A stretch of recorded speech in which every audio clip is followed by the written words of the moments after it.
Welcome to Game Soup, it's a game design podcast where we throw ideas in a pot and see what's cooking. I'm Chloe Montgomery and I'm joined as ever by Kayla Dice. How you doing, honey? I'm very fatigued today. I've not massively been busy, but I guess I've been working a lot of stuff. I've been writing more of the Frankenstein game, and then I've also been writing this piece for playtest material about melodrama and RPGs, which has been interesting, and it's been really hot, and I think maybe I've just overworked my brain a little, and now I'm in a bit of a fatigue flare-up. What else? I've been reading some things. I've not watched much. I was just looking back at my letterbox because I was trying to be... Because sometimes it's like, oh, I watched a recent film, let's riff on that. But then I'm like, no, not really. No. The books I read are rarely good for riffing, outside of, what if ghosts incited terrorism? And that was kind of, I don't know. Have you had any ideas, or have you been up to anything fun you want to chat about? I don't know. We went to a Magic the Gathering pre-release for The Hobbit. Having never read The Hobbit, it was strange. There's a lot of bears in that book, I guess. That makes sense to me. So. There's a whole cycle of cards that is just normal bear, baby bear, extremely large bear. It's yeah. Did we run out of ideas, guys? I think it's just The Hobbit being a children's book more than Lord of the Rings. I'm yeah, and bears, even though I don't think of it, they are plentiful in children's literature, aren't there? You're always running into a bear. I feel it primes you to expect in your life you might run into a bear. Have you ever ran into a bear? No, I can't say I've even seen a bear. I feel I must have seen a bear at a zoo. Although, actually, I was talking about a friend with this, where I'm I can't think of any zoo I've been to that has featured a bear. So I don't know if I've ever seen a bear in person. It's a lot of kids stuff sets you up to be expecting quicksand every day, or there's a load of stuff that just never comes up, but it is just a staple of kids media. Have you been watching any TV? This is the thing, the TV I've been watching is I've been watching a Great British Sewing Bee competition show, fundamentally unriffable for us. Well, I mean, I saw a game at UKGE that was about knitting or something. That was you knit the patterns of spells, and so it teaches you to knit, and you have to knit at the table to do your spells. That's cute.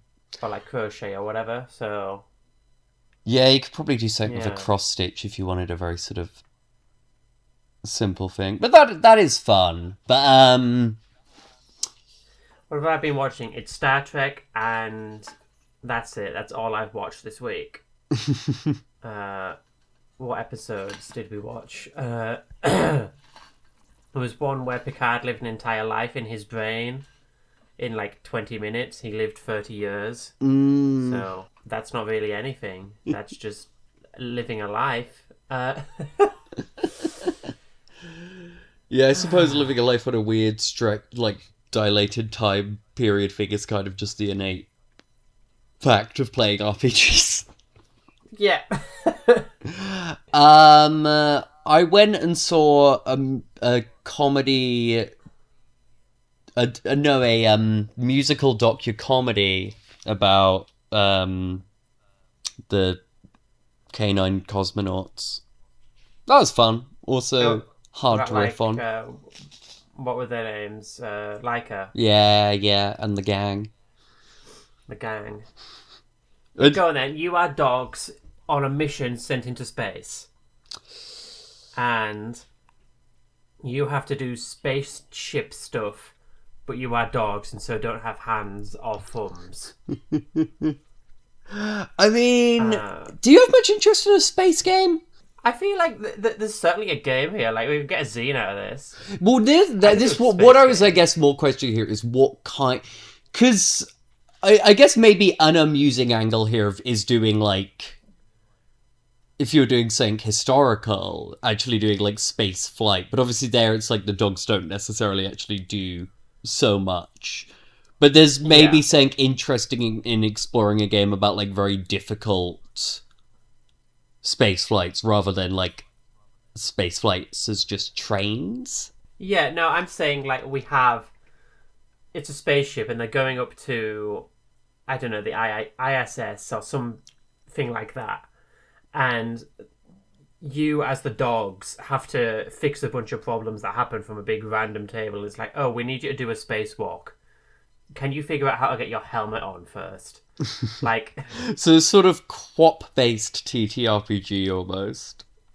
yeah, and I think like there'd be really stupid like dice mechanics. Like you need to get it within a range rather than like beating a score or being below a score. And like if you do it too well, then I don't know, maybe you get stuck in the helmet, so you can't take it off the rest of the game or whatever. Would you maybe have like also like evil cat astronauts? Because this is what I realized this kind of sounded like is like the children's movie Cats and Dogs. Yeah, no, I can see like a final like thing is like there's a cat spaceship that's coming up to sabotage the dog mission because the dogs get all the fame of space A missions. capitalist fat cat here to. Yeah, exactly. You're playing. I didn't even fucking think that you're. Yeah, the socialist dog, space dogs. I was going to say spacemen. No, you're not men. You're dogs. Uh, Um. Yeah, I feel if you were someone who's interested in just making some wacky mechanics, you could get a fun zine or even a one pager yeah. out of this or something. Um, do we have anything else we want to riff on? Is there anything like you're excited about doing for the rest of this month? I'm actually not this weekend, but the weekend after this one comes out, I'm going to be at Norwich Games Con. If you're in and around the Norwich area, I've got copies of The Gallant and the Virtuous, Out of the Fold and other games. I'm with The Damned and other games. I've got the 2 last copies of Psycho Dungeon left in the UK, so don't sleep Damn, on you took that. it off my bookshelf.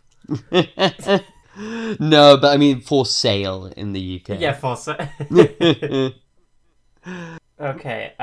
Fuck it. I'm going back to the well of magic cards that are on my desk. I've got one here. It's called Harvest Right Host. I thought it was Harvest Tide Host. Harvest Right Host, and it's a picture of a rabbit in a hat. Think Wind of the Willows shit. And he's standing at the head of a table, and he's giving a little speech. And there's a bunch of other rabbits around the table. Think that one painting of the people around the Thanksgiving dinner. And there's a bunch of like pumpkins and like nice looking food on the table. And this rabbit is giving a big speech. So I think maybe is there a game in you are trying to put together a big party for all your rabbity friends? I do often think like there's probably an underexplored thing of food or like edible based mechanics in a game Yeah. for a thing that people often like snack in or host in combination sometimes with having made people dinner. But I'm a terrible person to bounce this idea around as someone who doesn't really eat. Yeah, fair enough.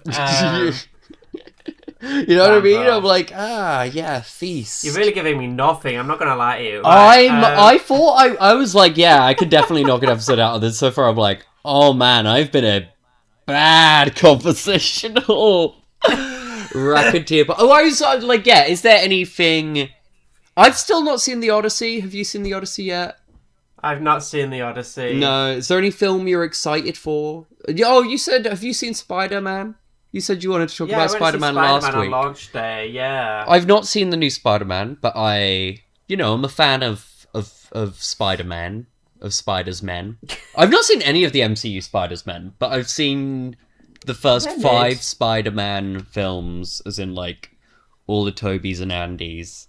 And I've seen the first Yeah. Spider-Verse, but not the second. I like Spider-Man. He's one of my guys. Spider-Verse is peak. You should go watch that. Well, I've seen the first. I do want to see the second. It's a thing ever since my borough lost its main cinema. It's harder for me to get out and see Yeah. new releases. Understandable. Which is why I'm excited. A new one should be opening soon, allegedly. But I saw they were hiring recently, so I'm like, oh, that's happening. But yeah, what do you? What would you look? Because obviously there are lots of superhero RPGs. There are Yeah. officially licensed Marvel ones that do Spider-Man, but I don't necessarily... there's not an RPG that comes to my mind as maybe, like... As particularly Spider-Man-y, and then as I say that, I'm like, is this the issue of... I feel a sort of defining thing for Spider-Man in most contexts is that he's one guy, and that he has a secret identity. And, like, the moment you add, like, so you're two Spider-Man, it changes the dynamic, at least. Like, Spider-Verse manages to do it in a very, like, interesting way of having lots of things, but even so, there's still a fact of, like, you know, there it's about, like, what, like, Spider-Man means. But if you're doing a more basic Spider-Man solo story, it is so, like, having just him with a partner does change it. Yeah, I think then, if I was doing the Spider-Man RPG, I think it would certainly be a group RPG rather than like a player and a GM. But I think it would be about the soap opera of you've got your secret identities who are going to high school or university or whatever. And then on the flip side, you've got these action scenes where this group of people who know each other in the secret identities but don't know they don't know which superhero is which identity or whatever. Like, they don't have the secret identity to go with the superhero identity. You know what I mean? Yeah. You know what I think? I think this would be interesting to do, like, a belonging outside belonging game where the thing is just like, yeah, there's one playbook, and then every other player just has, like, much more solid control over a single element. So for some kind of so it's like, yeah, there's a playbook who is Spider-Man, then there's, like, a setting element that gets to be, like, personal life. Then there's a setting element that gets to be, like, mundane, the mob crime. Then there's a setting element that gets to be, like, a supervillain. Maybe there's occasionally other maybe, like, yeah, the supervillain always gets, like, moves and maybe their own sort of, like, avatar characters. But I think maybe it's a thing of, as a group game, it's more the fact of, like, yeah, everyone is GMing their own little aspect for only one person as a central player character. Oh, okay, so you have a central Spider-Man superhero. Yeah. And then, yeah, okay, so I'm the... It's like someone's GMing, life, playing all of the sort of major supporting characters. Yeah, it's kind of giving, like, a superhero writer's room, like a comic book writer's room vibe. But I do think it's an important thing of, like, there is a player who gets to be playing as the hero, and...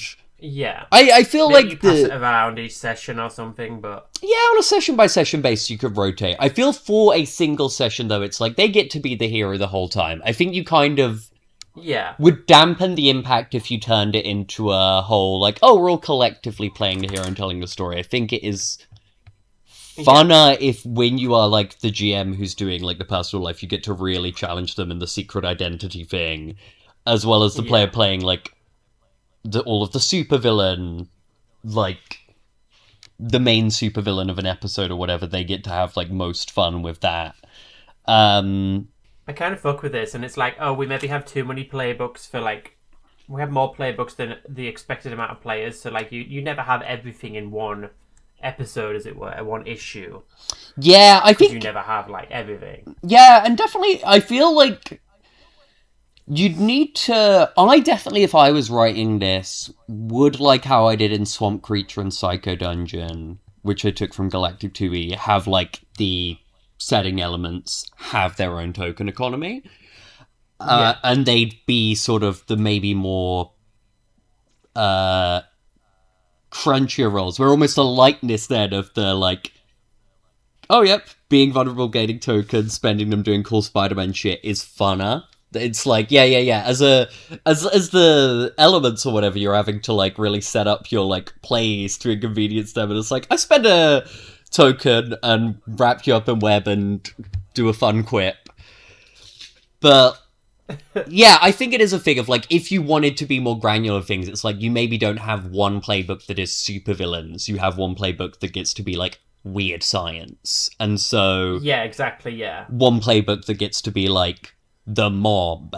One playbook that could be, like, magic shit. And so it's a thing of, like, if... space shit, whatever, yeah. Yeah, you maybe have something where it's like, oh yeah, all the GM players are kind of getting to play their own supervillain.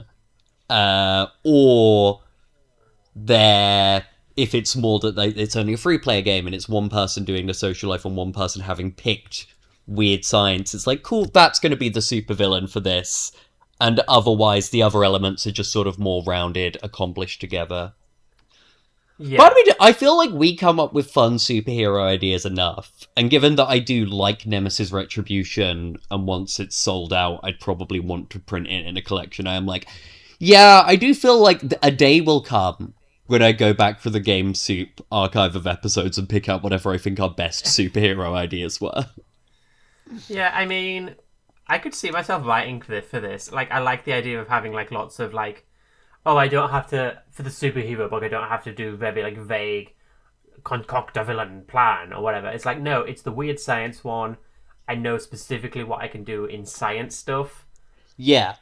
I think that's why it's important for, like, the elements to have a token economy, so they very much got their own moves that aren't just guidance for ways you can act. It's more like, oh yeah, here's how you get like in Psycho Dungeon, the way the dungeon gets tokens, it has various manipulative moves that gain them, or just directly from I think, I mean, maybe it's a fun thing is maybe when a token is spent by the hero to do strong stuff, that always has to go to one of the elements. So if you're defeating a supervillain, it's probably like, cool, I'm giving tokens to my personal life, so they're gonna fuck me over in a soap opera way. Yeah. And then it's like, oh, okay, I've got to get out of this soap opera situation. I'm gonna spend my token, but I guess that means I'm giving it to the mob.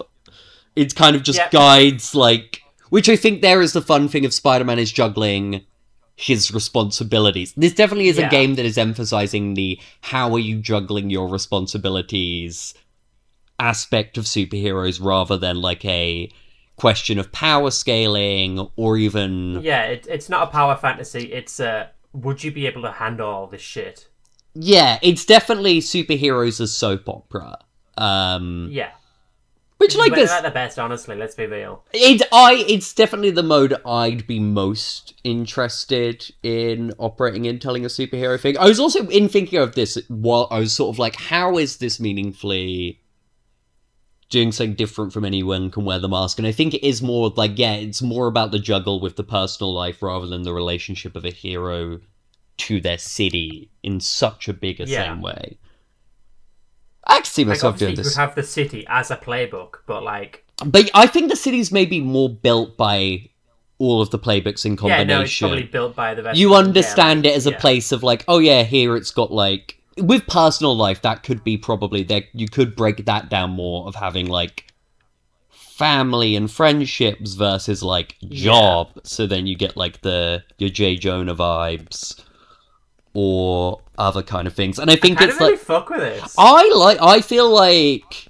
Do we both fuck with this enough that it's like, are we both going to do a version of it, or... I think we could collab on this. True. It's maybe the thing we've most ever proposed that is broadly aligned with our... It's both in our wheelhouses, yeah. Yes! I can see a way how it hits a brief that we both do. Maybe we do collab on this. Yeah, fuck it, dude. After... What episode of Game Soup is this? With the 100 and something, like 130 some bullshit, yeah. I mean, we've collabed before, but maybe never co-created a game before. Yeah, we've never put our names next to each other on a cover page or whatever. Like, yeah. Damn. Well, there you go. We finally completed Game Soup, guys. Yeah, let's wrap this episode as I'm tired, and then we can talk about the specifics of collabing on this. So look forward to this in a year or some bullshit. I don't know. Thank you for listening to Game Soup. Go find our stuff in the socials. It's all in the description. Find Kayla at Norwich. Games Con Fest. Con. And we'll see you next time. Dinner is served. Bye. Ding.